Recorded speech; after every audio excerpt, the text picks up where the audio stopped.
নারী কমিশনের পিছনে আপনি ভেবে দেখবেন, আমার মনে হয় এখানে ইন্ডিয়ার হাত রয়েছে। তারা বাংলাদেশের পরিস্থিতি আবার নষ্ট করার জন্য পায়তারা করছে। নারী কমিশনের মানে যদি কোন ইসলামের উপর আঘাত আসবে, তারা যেভাবে আপনাকে ক্ষমতার মস্তকে বসিয়েছে, এদেশের আবার আপনাদেরকে ক্ষমতার মস্তক থেকে নামাতে কিন্তু আমি ডক্টর ইউনূস সাহেবকে বলতে চাই যে আপনার কাছে আপনার এটা মনে রাখতে হবে, এদেশের মানুষ আপনাকে যেভাবে সম্মানের আসলে বসিয়েছে, কারণ তারা দেখছে আপনি আপনার দায়িত্ব পালন করছেন, তারা দেখছে আপনি দেশের জন্য ভালো কাজ করছেন। কিন্তু এই নারী কমিশনের পিছনে আপনি ভেবে দেখবেন, আমার মনে হয় এখানে ইন্ডিয়ার হাত রয়েছে। তারা বাংলাদেশের পরিস্থিতি আবার নষ্ট করার জন্য পায়তারা করছে। এজন্য আপনি ছেলেকে আত্মশ্রয় দিবেন না। যারা আপনাকে যেভাবে ক্ষমতায় বসিয়েছে, ইসলাম এদেশের মাথা উঁচু করে বেঁচে আছে, ভারতবর্ষে ইসলাম মাথা উঁচু করে বেঁচে থাকবে।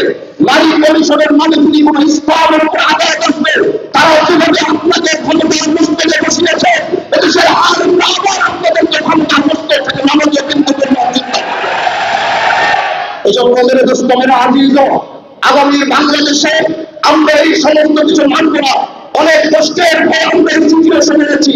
ওলামায়ে কেরাম বসে আছেন, কারা নির্যাতিত ওলামায়ে কেরামের সামনে বসা 5 আগস্ট এমনি আসলে মনে রাখতে হবে। হ্যাঁ, কেন্দ্র আন্দোলন করেছে, রাস্তায় মেনেছি, বিএনপি আন্দোলন করেছে মেনেছি, জামাত আন্দোলন করেছে মেনেছি, ছাত্ররা আন্দোলন করেছে মেনেছি, কিন্তু আমরা মুসলমান, আমাদের এক ভরসা আল্লাহর দিকে।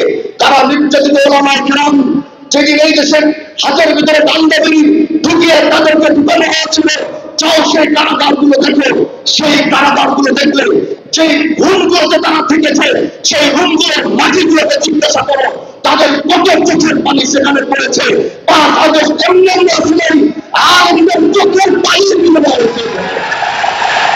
এজন্য আগামী বাংলাদেশে স্পষ্ট বলে দিচ্ছি, আগামী বাংলাদেশে হাজী শরীয়তুল্লাহ বংশের ফোঁটা রক্ত যদি আমাদের মধ্যে থাকে, আগামী বাংলাদেশে ইসলাম বিরোধী কোন কাজ যদি হবে, আগামী বাংলাদেশের মুসলমান ইসলাম বিরোধী একচুল পরিবার কাজে মেনে নিবে না, মেনে নিবে না ইনশাআল্লাহ। এজন্য যদি আইন পরিষদ বারবার দেখছি তারা এমন বিষয়গুলোকে সামনে আনে, জাতির জন্য তারা এত সুন্দর কাজ করে, হয়তো মিডিয়ার মাধ্যমে গোটা জাতি সেটা জানতে পারে না।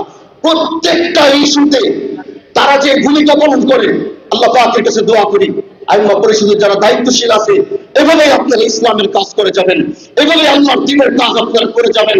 আগামী আল্লাহ পাক যেন আমাদেরকে কাঁধে কাঁধ মিলিয়ে একত্রিত হয়ে ওলামায়ে কেরাম স্পষ্ট বার্তা দিয়ে যাচ্ছি, এই বিষয়ে যদি সরকার মহোদয় না বুঝবে, ওলামায়ে কেরাম ঐক্যবদ্ধ হয়ে যদি আপনাদেরকে ডাক দিবে, তাহলে আমরা সেই ডাকের জন্য আমার জীবন, আমার মরণ, আমার জান টুকু দেওয়ার জন্য প্রস্তুত থাকবে ইনশাআল্লাহ।